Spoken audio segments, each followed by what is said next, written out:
ನಮಸ್ಕಾರ ವೀಕ್ಷಕರೇ, ನಿಮ್ಮ ದಾರಿದೀಪ ನ್ಯೂಸ್ಗೆ ತಮಗೆಲ್ಲರಿಗೂ ಸ್ವಾಗತ. ಇಂದು ನಾವು ಹೇಳುವ ವಿಷಯ ಇಂದಿನ ರಾಜ್ಯದ ರಾಜಕೀಯ ಬಗ್ಗೆ. ಕರ್ನಾಟಕ ರಾಜಕಾರಣದಲ್ಲಿ ಈಗ ಕ್ಷಣಕ್ಕೊಂದು ತಿರುವು ಸಿಗುತ್ತಿದೆ. ಒಂದು ಕಡೆ ರಾಜ್ಯ ಸರ್ಕಾರದ 1000 ದಿನಗಳ ಆಡಳಿತದ ಸಂಭ್ರಮ, ಇನ್ನೊಂದು ಕಡೆ ಒಳಗೊಳಗೆ ಕುದಿಯುತ್ತಿರುವ ಕುರ್ಚಿ ಕದನ. ಇದರ ನಡುವೆ ಶಾಸಕರ ವಿದೇಶ ಪ್ರವಾಸದ ಸದ್ದು. ಇಂದಿನ ರಾಜಕೀಯ ಹೈಲೈಟ್ಸ್ ಇಲ್ಲಿದೆ ನೋಡಿ. ಮುಖ್ಯಾಂಶ 1.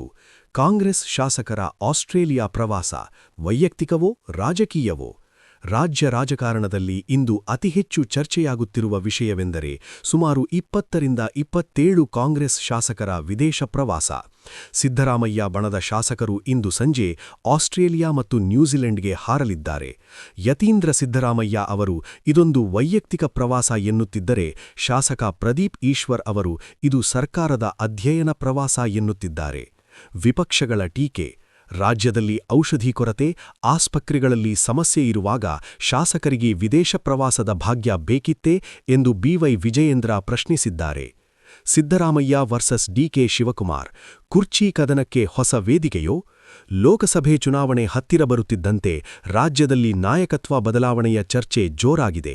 ಡಿಕೆ ಶಿವಕುಮಾರ್ ಬೆಂಬಲಿಗರು ಅರ್ಧ ಅವಧಿಯ ಒಪ್ಪಂದವನ್ನು ನೆನಪಿಸುತ್ತಿದ್ದರೆ, ಸಿದ್ದರಾಮಯ್ಯ ಬಣ ಸದ್ಯಕ್ಕೆ ನಾಯಕತ್ವ ಬದಲಾವಣೆ ಇಲ್ಲ ಎಂದು ಕಡಾಖಂಡಿತವಾಗಿ ಹೇಳುತ್ತಿದೆ. ಸಚಿವ ಎಚ್.ಸಿ. ಮಹದೇವಪ್ಪ ಅವರು ಎಂಬ ಗೂಢಾರ್ಥದ ಹೇಳಿಕೆ ನೀಡುವ ಮೂಲಕ ಅಸಮಾಧಾನಿತ ನಾಯಕರಿಗೆ ಚುರುಕು ಮುಟ್ಟಿಸಿದ್ದಾರೆ. ಬಿಜೆಪಿ ವಾಗ್ದಾಳಿ: 1000 ದಿನ 1000 ಸುಳ್ಳು. ಕಾಂಗ್ರೆಸ್ ಸರ್ಕಾರ ಅಧಿಕಾರಕ್ಕೆ ಬಂದು 1000 ದಿನ ಪೂರೈಸುತ್ತಿರುವ ಹಿನ್ನೆಲೆಯಲ್ಲಿ ಬಿಜೆಪಿ ರಾಜ್ಯಾಧ್ಯಕ್ಷ ಬಿವೈ ವಿಜಯೇಂದ್ರ ಅವರು 1000 ದಿನ 1000 ಸಮಸ್ಯೆ ಎಂಬ ಪೋಸ್ಟರ್ ಬಿಡುಗಡೆ ಮಾಡಿದ್ದಾರೆ. ರಾಜ್ಯದ ಆರ್ಥಿಕ ಪರಿಸ್ಥಿತಿ ದಿವಾಳಿಯಾಗಿದೆ ಮತ್ತು ಅಭಿವೃದ್ಧಿ ಕುಂಠಿತವಾಗಿದೆ ಎಂಬುದು ವಿರೋಧ ಪಕ್ಷದ ಪ್ರಬಲ ಆರೋಪ.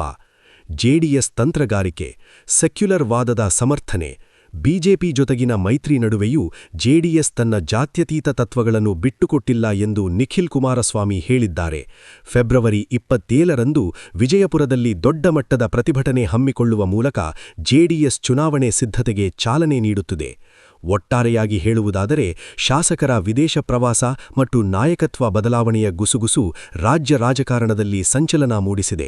ಮುಂದಿನ ದಿನಗಳಲ್ಲಿ ಮುಖ್ಯಮಂತ್ರಿ ಸಿದ್ದರಾಮಯ್ಯ ಅವರು ಈ ಬಿಕ್ಕಟ್ಟನ್ನು ಹೇಗೆ ನಿಭಾಯಿಸುತ್ತಾರೆ ಎಂಬುದನ್ನು ಕಾದು ನೋಡಬೇಕಿದೆ. ನಿಮಗೆ ಈ ವರದಿ ಇಷ್ಟವಾದಲ್ಲಿ ಲೈಕ್ ಮಾಡಿ, ಶೇರ್ ಮಾಡಿ ಮತ್ತು ಹೆಚ್ಚಿನ ರಾಜಕೀಯ ಅಪ್ಡೇಟ್ಗಳಿಗಾಗಿ ನಮ್ಮ ಚಾನೆಲ್ ಅನ್ನು ಸಬ್ಸ್ಕ್ರೈಬ್ ಮಾಡಲು ಮರೆಯಬೇಡಿ. ಧನ್ಯವಾದಗಳು.